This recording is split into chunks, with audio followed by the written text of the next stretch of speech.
ஆச்சி பாதாம் ட்ரிங்க். ஆச்சி பாதாம் ட்ரிங்க் ஒன்னு வாங்கினா ஒன்னு ஃப்ரீ. ஈரோடு மாவட்டத்தில் நடந்த பாட்டி பேரன் இரட்டை படுகொலை வழக்கில் திடீர் திருப்பம் ஏற்பட்டுள்ளது. அதாவது படுகொலைக்கான பின்னணியில் இருந்தது 2 காரணங்கள். ஆனால் காட்டி கொடுத்தது அந்த ஒற்றை காரணம்தான். திருட்டு வழக்கு போல் சித்தரித்து நாடகமாடிய காதல் ஜோடி சிக்கியது எப்படி என்பதை விளக்குகிறது இந்த செய்தி தொகுப்பு.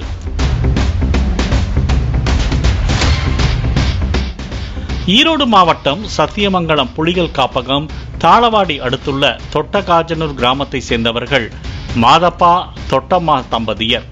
இவர்களது மகன் 11 வயது ராகவன். இதே கிராமத்தில் சிறுவன் ராகவனின் 50 வயது பாட்டி சிக்கம்மாவும் தனியாக வீட்டில் வசித்து வந்துள்ளார். இந்த நிலையில் ராகவன் தனது பாட்டி வீட்டிற்கு சென்று விளையாடுவதும் இரவு கதை சொல்லி ராகவனை பாட்டி தூங்க வைப்பதும் என தொடர்ந்து கொண்டிருந்தது. வழக்கம் போல் கடந்த 12ஆம் தேதி இரவு சிறுவன் ராகவன் பாட்டி சிக்கம்மா வீட்டிற்கு செல்வதாக கூறி சென்றுள்ளார். விடிந்ததும் காலை வீட்டிற்கு வர வேண்டிய ராகவன் வரவில்லை. இதனால் சந்தேகமடைந்த மாதப்பா தனது அம்மா சிக்கம்மா வீட்டிற்கு சென்று பார்த்தபோது இடி இறங்கியது போல் இருந்தது. இரத்த வெள்ளத்தில் சிக்கம்மாவும் மகன் ராகவனும் படுகொலை செய்யப்பட்டு கிடந்துள்ளனர். அதிர்ச்சி அடைந்த மாதப்பா போலீசாருக்கு தகவல் தெரிவித்துள்ளார். இதனைத் தொடர்ந்து தாளவாடி அருகே தொட்டகாஜனூர் இரட்டை கொலை சம்பவத்தில் கொலையாளியை பிடிக்கும் வரை உடலை எடுக்க விட மாட்டோம் என கிராம மக்கள் எதிர்ப்பு தெரிவித்தனர். இதனால் ஈரோடு மாவட்ட கண்காணிப்பாளர் சுஜாதா சம்பவ இடத்திற்கு வந்து விசாரணை நடத்தினார்.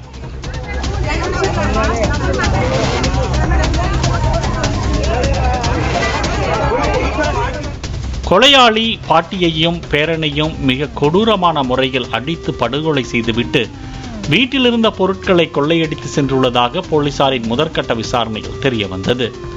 அதே நேரத்தில் கொள்ளையடிப்பதற்கு வந்திருந்தால் 53 வயது பாட்டியோ 11 வயது சிறுவன் ராகவனோ 2 பேருமே திருடர்களை எதிர்த்து தாக்கும் வலிமை கொண்டவர்கள் அல்ல.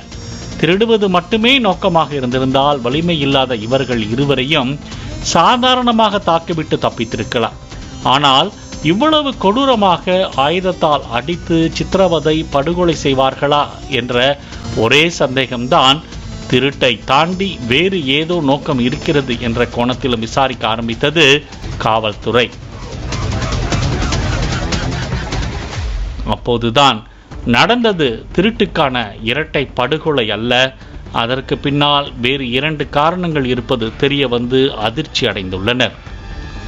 காரணம் 1, கணவரை இழந்த பாக்கியாவிற்கும் அதே பகுதியை சேர்ந்த ஜேசிபி ஓட்டுநர் நாகேஷுக்கும் திருமணத்தை மீறிய உறவு இருந்துள்ளதாக கூறப்படுகிறது. இந்த நிலையில் 53 வயது மாமியார் சிக்கம்மா இந்த உறவு குறித்து வெள்ளியில் சொல்லிவிடுவதாக மிரட்டியதாக சொல்லப்படுகிறது. காரணம் 2, 11 வயது சிறுவன் ராகவனின் தந்தை மாதப்பாவின் அண்ணிதான் பாக்கியா. அண்ணன் இறந்த பிறகு உனக்குத்தான் குழந்தை இல்லையே, அந்த சொத்துக்களை எனது மகன் பெயருக்கு எழுதி வைங்களேன் என அண்ணி பாக்கியாவிடம் மாதப்பா அடிக்கடி கேட்டு வந்ததாக கூறப்படுகிறது. இந்த நிலையில்தான் 2 காரணத்துக்காக 2 பேரையும் பழி தீர்க்க வேண்டும், ஆனால் திருட்டு போல் இருக்க வேண்டும் என திட்டம் போட்டிருக்கிறது நாகேஷ் பாக்கியா ஜோடி. சம்பவத்தன்று நள்ளிரவில் சிக்கம்மாவின் வீட்டுக்கு சென்று பேரனுடன் தூங்கிக் கொண்டிருந்த சிக்கம்மாவை சுத்தியலால் மிக கொடூரமாக அடித்து படுகொலை செய்துள்ளார் காதல் மோகத்தில் இருந்த நாகேஷ். அடுத்ததாக கொலை சம்பவம் வெளியில் தெரியாமல் இருக்கவும் என் ஆளின் சொத்தை உன் பெயருக்கு எழுதி வைக்கணுமா என அருகே தூங்கிக் கொண்டிருந்த சிறுவன் ராகவனையும் சுத்தியலால் அடித்து மிக கொடூரமாக படுகொலை செய்தது நாகேஷின் வாக்குமூலத்தின் மூலம் தெரிய வந்துள்ளது. திருட்டு போல் சித்தரிக்க சிக்கம்மாவின் வீட்டில் இருந்த 4 சவரன் தங்க நகைகளை திருடிச் சென்று தனது ஜேசிபி எந்திரத்தில் மறைத்து வைத்துள்ளார் நாகேஷ் என்பதும் தெரிய வந்தது.